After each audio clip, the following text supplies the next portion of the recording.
আকিকা না দিলে কি শিশুর বিপদ কাটে না? আকিকা না দিলে শিশুর বিপদ কাটে না এমন কোনো কথা কোরআন হাদিসে নেই। তবে আকিকা দেওয়া এটা গুরুত্বপূর্ণ একটা আমল।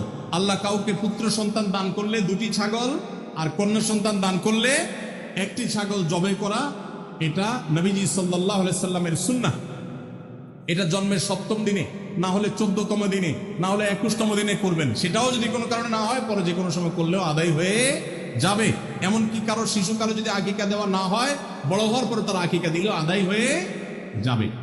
এই আকিকা এটা না দিলে যে বিপদ কাটে না এরকম কোনো কথা নাই। তবে হ্যাঁ, বিভিন্ন হাদিসে নবী সাল্লাল্লাহু আলাইহি সাল্লাম বলেছেন, কুল্লু গুলামিন মুরতাহানুন বিআকিকাতিহি, বাচ্চার এটা আকিকার উপরে সে অনেকটা ডিপেন্ডেন্ট থাকে।